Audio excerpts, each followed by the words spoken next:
Hello बच्चों, I hope that you will be fine at your home. Stay safe and stay at home. चलिए हम बढ़ते हैं आज फिर अपनी इंग्लिश की क्लास 12th की कक्षाओं की ओर. We studied the first chapter. We have completed our first chapter, A Girl with a Basket. कल हमने ये अपना चैप्टर कंप्लीट किया था, अ girl with a basket. Chapter complete करने के बाद पढ़ना अंग्रेज़ी विषय में एक अलग चीज़ है, but you must know how to write English. आपको ये जानना बहुत ज़रूरी है कि अंग्रेज़ी लिखेंगे कैसे, बिकॉज आप जो आपको मार्क्स मिलते हैं वो लिखने पे मिलते हैं, और नेचुरली बोलना भी ज़रूरी है, बट बोलने के साथ साथ लिखना भी उतना ही ज़रूरी है. तो after completing the first chapter a girl with a basket, we will know how to write the summary of the lesson.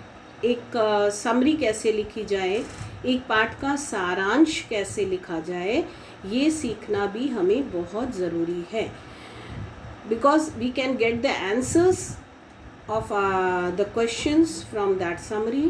वो हम answers भी हमें उस summary से मिल जाएंगे, and we will know how to write English, how to do translations, how to write essays through this exercise. इस exercise के through, summary लिखने के through हम ये जान सकते हैं कि हम किस तरह से अंग्रेज़ी लिखें, जिससे हमें ट्रांसलेशन में भी मदद मिलेगी, एक्सप्लेनेशन में तो मिलेगी ही, और क्वेश्चन आंसर्स में भी मदद मिलेगी. तो फर्स्ट ऑफ ऑल सबसे पहले हम चलते हैं कि जो गर्ल विद अ बास्केट जो हमने लेसन पढ़ा, उसकी हम समरी कैसे लिखेंगे. English is not your mother tongue. ये आपकी मदर टंग नहीं है, आपकी मातृभाषा नहीं है. इसलिए सभी बच्चों से मेरा ये कहना है कि सबसे पहले आप अपनी मदर टंग में कोई भी चीज़ लिखिए, क्योंकि आपकी सोच जो चलती है वो हिंदी में चलती है. तो आप पहले हिंदी में उन चीज़ों को समझ लीजिए, आपको क्या चीज़ें कैसे लिखनी है. जैसे अ गर्ल विद अ बास्केट कहाँ से हमने शुरू की थी, इंट्रोडक्शन ऑफ द ऑथर से शुरू की थी. आपका जो राइटर थे विलियम सी डगलस, उनके इंट्रोडक्शन से शुरू की थी कि वो कौन थे, कहाँ के थे. तो आप कुछ पॉइंट्स हमेशा एक लेसन को, जो मेन हेडिंग्स हैं, जो मेन उस लेसन के पॉइंट्स हैं, you have to find out that points. आपको ये निकालने हैं पाठ में से कि मेन पॉइंट्स क्या थे, and you have to elaborate them, और आपको उनको थोड़ा सा बढ़ा के उन चीज़ों को अपनी नॉलेज के हिसाब से उन चीज़ों को लिख देना है. जैसे सबसे पहले इंट्रोडक्शन मीन्स, अभी आपको मैंने बताया कि इंट्रोडक्शन में जैसे कि writer, who was the writer, और वो क्या थे, कहाँ से थे, और उनका क्या काम था, वो अगर भारत आए तो क्यों आए थे, ये सब वगैरह. It means William C Douglas के बारे में you have to write the introduction. आपको ये introduction part William C Douglas के बारे में लिखना है.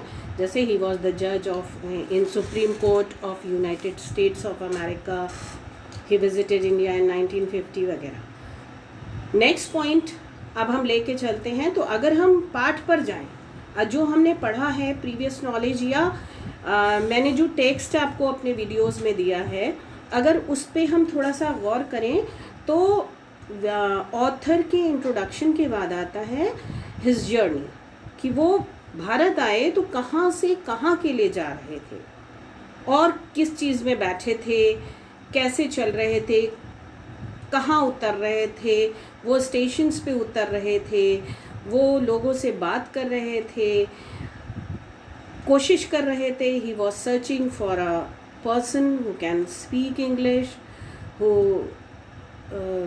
जो वेल वर्स्ड हो इंग्लिश में. इस तरह की चीज़ें उनकी जर्नी के दौरान आई. और फिर उन्होंने उन्होंने वर्ल्ड अफेयर्स के बारे में बात की उस व्यक्ति से जो अंग्रेज़ी बोल सकता था, और he wanted to know the opinions of the people of India, उन्होंने ओपिनियंस भी जानने की कोशिश की। तो ये आपके हिज जर्नी में आ जाएगा। After that you can take the point the refugee children. At one station, जब वो रुके थे और जब ट्रेन रुकी और जब वो उतरे थे तो क्या हुआ था, a lot of children gathered around him, बहुत सारे लोग बच्चे उनके अगल बगल इकट्ठा हो गए थे। वो कौन थे? दे आर रिफ्यूजीज, वो शरणार्थी थे। Refugees they came to India when the partition was done, जब पार्टीशन हुआ था तो वो भारत आए थे। तो वो रिफ्यूजी चिल्ड्रेन थे और वो क्या चाहते थे, दे वे आर सेलिंग बास्केट्स, वो बास्केट्स बेच रहे थे और बहुत सारे फैंस बेच रहे थे। ये शॉर्ट में लिखना है। समरी मीन्स शॉर्ट, सारांश।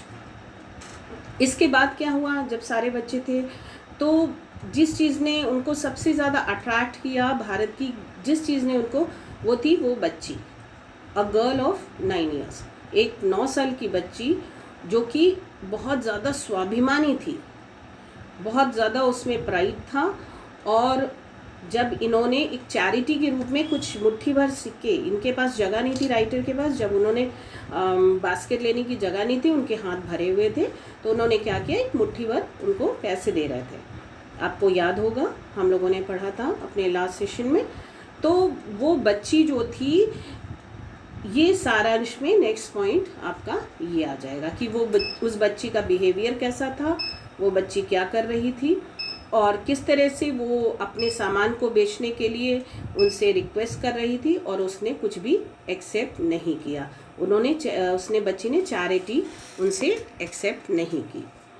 द इंसिडेंट में वही सेम इंसिडेंट आपका आ जाएगा, गर्ल एंड द इंसिडेंट। इस दोनों पॉइंट्स को आप अलग भी लिख सकते हो क्योंकि वो इंसिडेंट जो है वो बच्ची से ही, वो लड़की से ही रिलेटेड है, तो आप इसको साथ में भी लिख सकते हो। देन हिज फीलिंग्स में जो आपका लास्ट पैराग्राफ था जो आपके चैप्टर का, जब उन्होंने भारत के प्राइम मिनिस्टर, इंडिया के प्राइम मिनिस्टर पंडित जवाहरलाल नेहरू जी को जब उन्होंने लिखा था अबाउट हिज फीलिंग्स, जब उन्होंने अपनी फीलिंग्स के बारे में लिखा था that he was very much impressed, जो यहाँ के लोग हैं उनके जो संस्कार हैं, उनकी जो नागरिकता, एक अच्छे नागरिक होने की जो भावना है और उनमें जो एक स्वाभिमान है, जो प्राइड है, उससे वो कितने इम्प्रेस हुए थे, ये उन्होंने अपने उसमें लिखा है। ये आपको हिज फीलिंग्स में ले लेना है। In this way you can write the summary of the lesson. इस तरह से आप लेसन की पूरी समरी लिख सकते हैं और ये आप सभी को लिखना है। This is assignment for you, आप लोगों के लिए असाइनमेंट है, ये काम है, क्योंकि अगर आप चैप्टर पढ़ लेते हो और उसको लिखते नहीं हो तो आपके लिए वो यूज़फुल नहीं होगा और आगे आपके लिए यूज़ में नहीं आएगा, because you have to go for the board examinations of class 12th, क्योंकि आपको आगे बोर्ड एग्जामिनेशंस के लिए चलना है। ये हो गया समरी ऑफ द लेसन। और आपके चैप्टर में क्वेश्चन आंसर्स हमने लेसन के बीच में ही, जब पार्ट्स कंप्लीट करने के बाद ही मैंने क्वेश्चंस आपको दिए थे।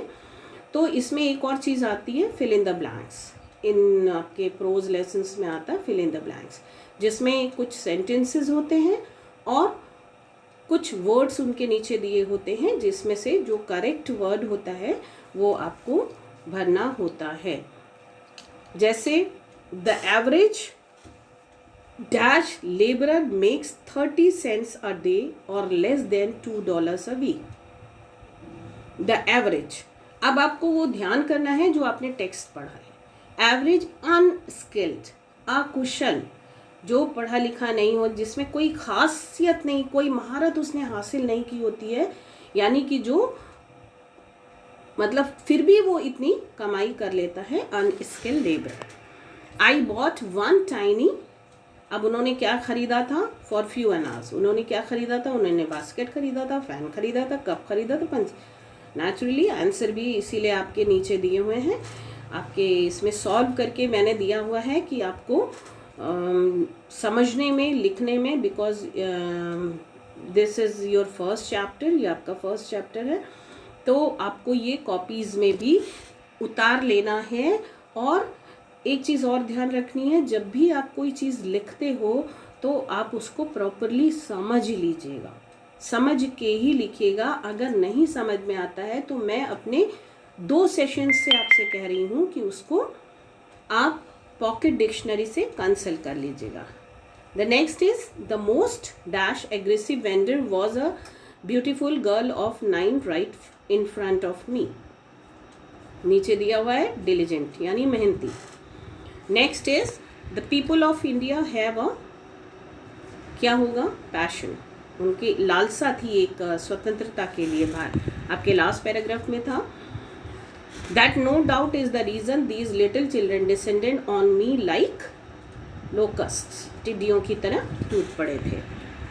I was going as far as Bareilly by, द्वारा ट्रेन से जा रहा था, ट्रेन के द्वारा जा रहा था। She pleaded and begged in tones that would ring any heart, ring मतलब झकझोर देना।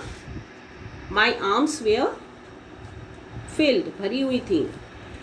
आई realise at once what offence, यानी क्या अपराध मैंने कर दिया, ये मुझे महसूस हुआ। एट वंस, अचानक मुझे ये महसूस हुआ।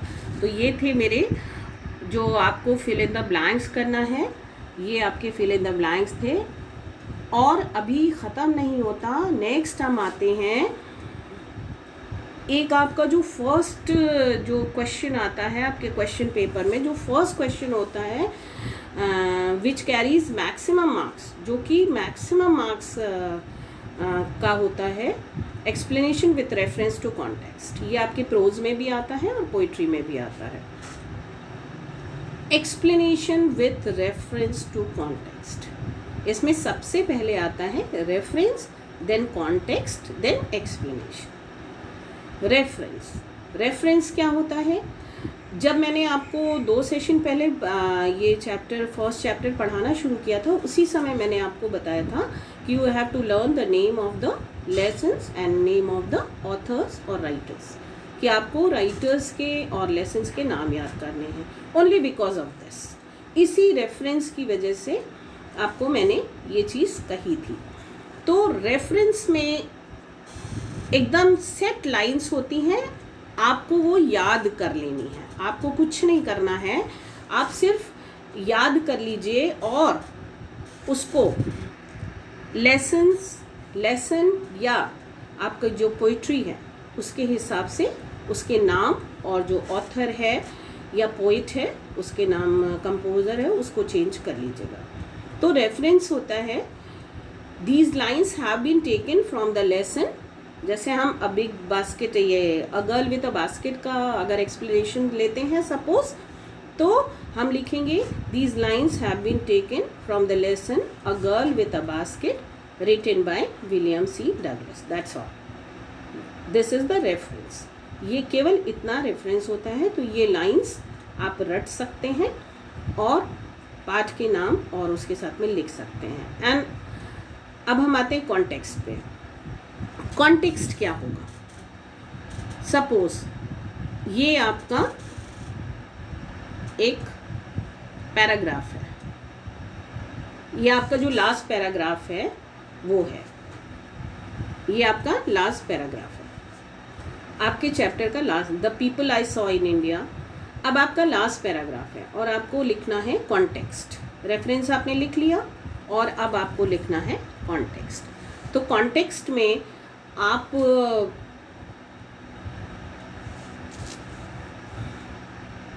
जो लेसन की शुरुआत है वहाँ से लेकर अब यहाँ पर आपकी समरी काम आने वाली है। जहाँ से लेसन की शुरुआत हुई थी, जहाँ से राइटर ने अपनी यात्रा शुरू की थी, जहाँ से लेसन की शुरुआत हुई थी, विलियम सी डगलस का नाम आपने रेफरेंस में लिख दिया। एंड आफ्टर दैट जहाँ आपकी यात्रा शुरू की थी और जो अभी मैंने आपको समरी में पॉइंट्स बताए, उन पॉइंट्स के आधार पर आपको इस पैराग्राफ के पहले तक होने वाली सारी घटनाओं को उसमें लिख देना है। रेफरेंस बहुत छोटा होगा, मीन्स 2-3 लाइन का है, आपने अभी देखा। कॉन्टेक्स्ट उससे थोड़ा बड़ा होगा और एक्सप्लेनेशन चूँकि व्याख्या है आपको अपनी भाषा में अपने आप को एक्सप्रेस करना है, उसमें आप क्या सोचते हैं, अपने चीज़ों को उसमें एलैबोरेट करना है, अपनी फीलिंग्स को लिखना है, तो वो चीज़ें थोड़ी बढ़ जाती हैं। कॉन्टेक्स्ट में जहाँ से आपका लेसन शुरू है और उस बीच में आपकी क्या क्या चीज़ें हुई, जैसे उनकी जर्नी थी, तो जर्नी के बारे में आपने लिखा कि अब वो कहाँ से कहाँ जा रहे थे। He was going to Ranikhet, वो रानीखेत जा रहे थे फ्रॉम दिल्ली, न्यू दिल्ली से वो रानीखेत की ओर जा रहे थे।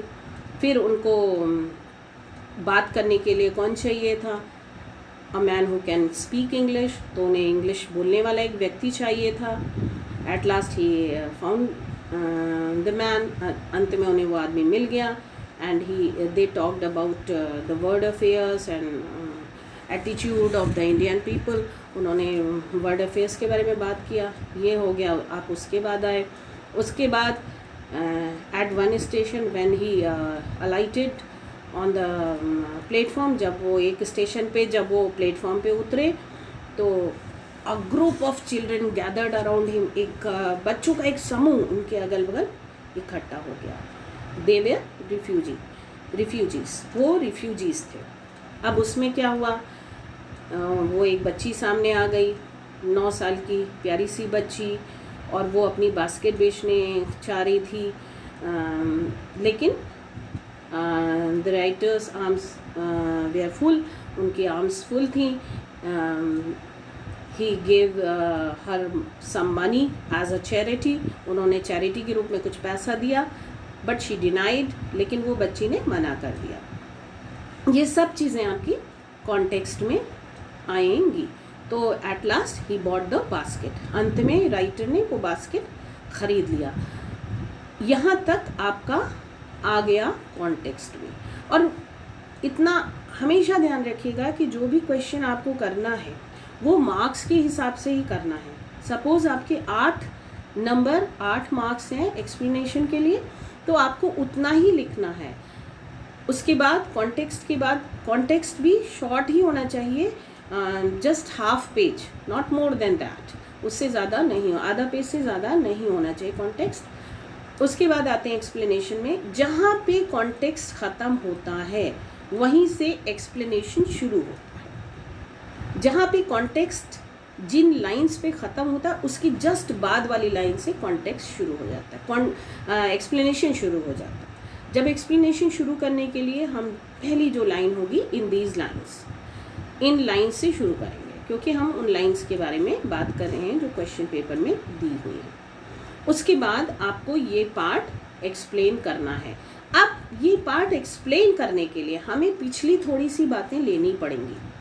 The people I saw in India, those in offices, और गाँव में जो भी लोग थे उनके बारे में, तो उनके बारे में राइटर ने क्या सोचा था, क्या देखा, इसको हम कॉन्टेक्स्ट से जोड़ते हुए एक्सप्लेनेशन करेंगे, क्योंकि ये एक पार्ट का एक पार्ट है। ये इसको अगर हम पिछली चीज़ों से नहीं जोड़ेंगे तो हम एक्सप्लेन अच्छे से नहीं कर सकते हैं, हमारी कंट्री की सिचुएशंस के बारे में अच्छे से एक्सप्लेन नहीं कर सकते हैं। तो ये था हमारा एक्सप्लेनेशन पार्ट। और ये जो लास्ट पैसेज है इस लेसन का, वो आपको आज मैं असाइनमेंट के रूप में दे रही हूँ। आप इसको नोट करिए, टेक्स्ट से उतार लीजिएगा और घर पर बैठ के प्रैक्टिस कीजिए जैसे मैंने बताया है। Because practice makes a man perfect, practice एक व्यक्ति को परफेक्ट बना देती है। और it is not our mother tongue, ये हमारी मदर टंग नहीं है, इसलिए इसका अभ्यास और भी ज़्यादा ज़रूरी है। जितना अभ्यास करेंगे उतना आपको आता रहेगा। और आपको थैंकफुल होना चाहिए गवर्नमेंट का कि एक ऑनलाइन क्लासेस की व्यवस्था इस क्रिटिकल सिचुएशन में भी आपके लिए कर दी गई है, ताकि आप घर पर बैठकर भी आप पढ़ सकें। इसलिए be stay at home and stay safe. Bye bye, take care.